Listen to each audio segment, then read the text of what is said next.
My hand trembled as I held the phone, listening to my sister's smug voice through the speaker. "Thanks for the brilliant idea, sis. I've already got investors lined up. You should be proud. Your invention is finally going somewhere." My name is Olivia Chen, and at 32, I had just discovered my sister Amanda had stolen my life's work. A revolutionary water filtration system I'd spent 3 years developing in my garage. The worst part? She'd found my prototype and research notes while helping me move apartments last month. "You can't do this, Amanda," I said, keeping my voice steady despite the rage building inside me. "That filtration system is my work. Every design, every test, every failure and success. It's all documented in my research journals." She laughed, the sound sharp and dismissive. "Oh please, sketches in a notebook don't mean anything. I've already got the provisional patent application ready to file. Face it, you were never going to do anything with it anyway. You're too afraid to take risks. At least I have the courage to make it happen." I gripped my desk, memories flooding back of all the times Amanda had taken credit for my achievements. In high school, she claimed my science project as her own, winning first place while I stayed silent. In college, she borrowed my research paper for inspiration and somehow ended up submitting an almost identical version to her professor. Every time, our parents brushed it off. "Sisters share everything," or "Don't be so selfish, Olivia." But not this time. This wasn't just another school project. This was my future. "I've got meetings with investors all week," Amanda continued, her voice dripping with fake sympathy. "Don't worry, I'll make sure the family name shines bright. You can go back to your safe little research job and—" I hung up, my hands still shaking but now with determination rather than anger. Walking to my home office, I opened my safe and pulled out a thick manila envelope. Inside was something Amanda didn't know existed: my official patent application, filed 6 months ago when I first caught her snooping around my prototype. I learned from experience that my sister couldn't be trusted. So this time, I'd been prepared. Every test result, every design iteration, every piece of documentation had been properly notarized and filed. I even kept video logs of my development process, all time-stamped and backed up securely. My phone buzzed again. Amanda, no doubt calling to continue gloating. Instead of answering, I emailed my patent attorney. "It's happening exactly as we predicted. Time to proceed with phase 2. I smiled, thinking of the shocked look that would soon replace Amanda's smug expression. She thought she was so clever, but she just walked right into a trap 3 years in the making. Sometimes the best revenge isn't about getting even. It's about being 10 steps ahead. The next week unfolded exactly as I'd anticipated. Amanda paraded around town, meeting with potential investors, making grandiose promises about her revolutionary water filtration system. Each time she posted on social media about her breakthrough innovation, I documented it, adding to the steadily growing file my lawyer was building. My parents called, of course. "Olivia, why can't you be supportive of your sister?" My mother pleaded. "She's finally found her passion. You know how much she's struggled to find her path." I sat in my home office, staring at the wall of technical drawings and certification documents I'd accumulated over 3 years of work. "Mom, that's my invention. Every single aspect of it. Amanda stole my research, my prototype, everything." "Don't be ridiculous," she scoffed. "Amanda showed us all her work. She has diagrams, test results, everything. Why would she lie about something like this?" I closed my eyes, remembering every time they dismissed my complaints about Amanda's behavior. Every time they told me to be the bigger person while she took credit for my achievements. "You'll see soon enough," I said quietly, ending the call. 3 days later, Amanda hosted a big presentation for potential investors at the city's most expensive hotel. She'd invited the entire family, local media, even my old professors from engineering school. The irony wasn't lost on me. She'd gathered all the witnesses I needed in one place. I arrived early, taking a seat in the back row. Amanda spotted me and smirked, probably assuming I was there to watch helplessly as she claimed my work as her own. She had no idea she was about to walk into a carefully laid trap. "Ladies and gentlemen," she began, standing proudly next to my prototype, "I'm excited to present a breakthrough in water filtration technology. This system, which I've developed over the past year, represents a complete revolution in how we think about water purification. I watched as she clicked through slides that were clearly copied from my research documents, explaining concepts she barely understood. The investors nodded appreciatively, taking notes. My parents beamed with pride from the front row. Then Amanda reached the technical specifications, the part I've been waiting for. As she confidently rattled off numbers and processes, I pressed send on an email I prepared earlier. Exactly 30 seconds later, the hotel's AV system experienced an unexpected technical difficulty. The screen behind Amanda suddenly switched to a different presentation. My original pitch deck from 2 years ago, complete with dated timestamps and my signature on every slide. Amanda faltered, her professional demeanor cracking slightly. There seems to be some technical issue. That's when my patent attorney stood up from the middle row. Actually, Ms. Chen, there's no technical issue. I'm Richard Maxwell, representing the patent holder of this technology, your sister, Olivia Chen. The room went silent. Amanda's face drained of color as Mr. Maxwell continued. We have extensive documentation proving Ms. Olivia Chen's ownership of this intellectual property, including a patent application filed 6 months ago.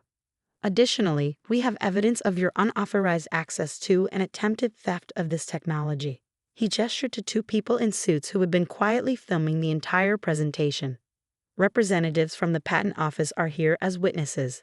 Every claim you've made today about inventing this technology constitutes patent infringement and intellectual property theft. Amanda grabbed the microphone, her voice shrill. This is ridiculous. I developed this system. I have proof. You mean these? I finally spoke up, walking to the front of the room with a stack of papers. Your proof is actually copies of my research journals, the ones you photographed while helping me move. Every page is dated, notarized, and backed up with video documentation of my development process. Would you like me to play some of that footage for your investors? The room erupted in murmurs. Investors began gathering their things, shooting disapproving looks at Amanda.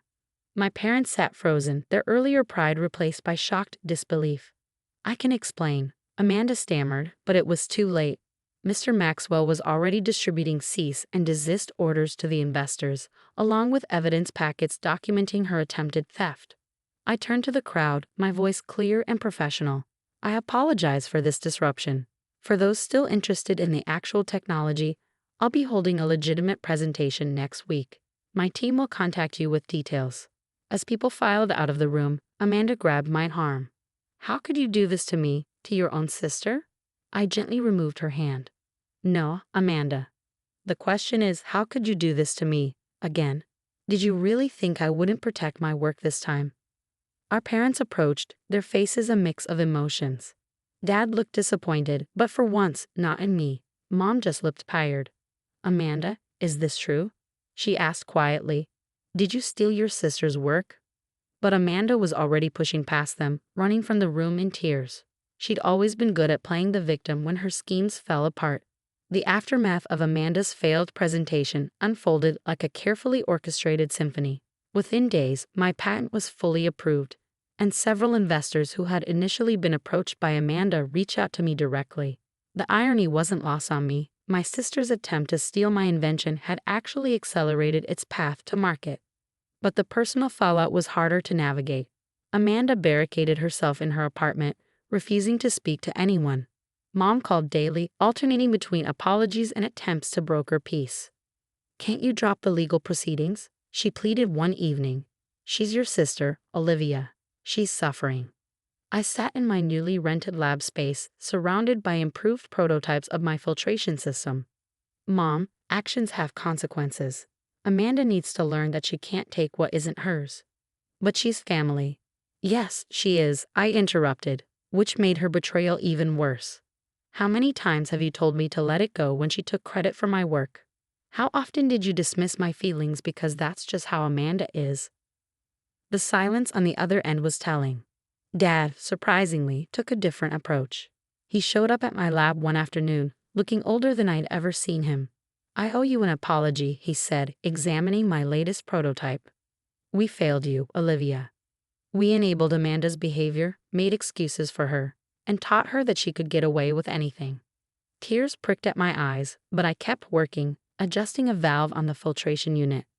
Why was it always my responsibility to keep the peace? Because you were stronger, he admitted. More capable.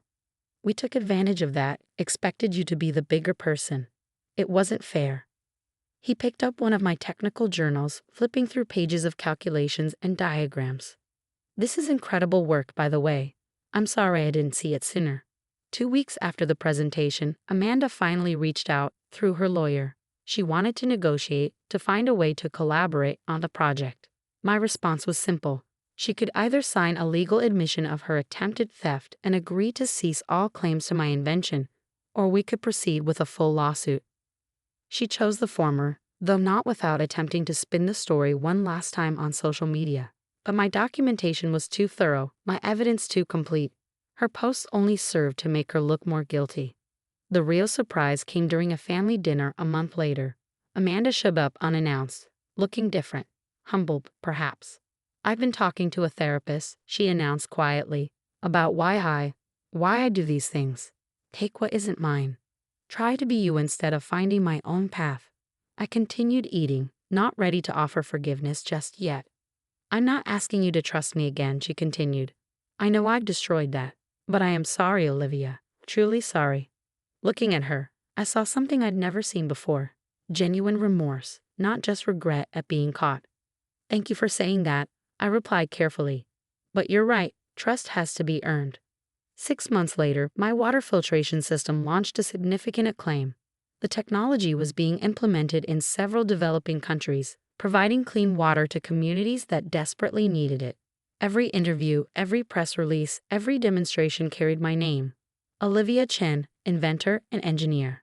Amanda found her own path eventually, going back to school for environmental science. Sometimes she'd send me articles about water conservation or sustainable technology, not trying to take credit or compete, just sharing information she thought I'd find interesting. Mom and Dad came to every demonstration, every award ceremony. They'd finally learned to celebrate my achievements without trying to share the spotlight with Amanda. It was a different kind of family dynamic, not perfect, but more honest. One evening, as I wrapped up a successful presentation, a young engineering student approached me. Ms. Chen, she said hesitantly, I read about what happened with your sister. How did you find the strength to stand up for yourself?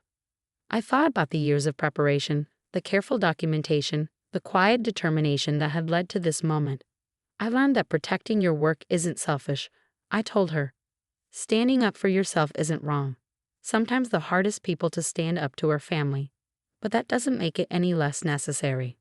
Later that night, I added another entry to my project journal, not technical specifications this time, but a simple truth I'd learned through all of this. Success isn't just about creating something innovative. It's about having the courage to protect it, nurture it, and ensure it reaches its full potential, even when that means standing up to the people you love.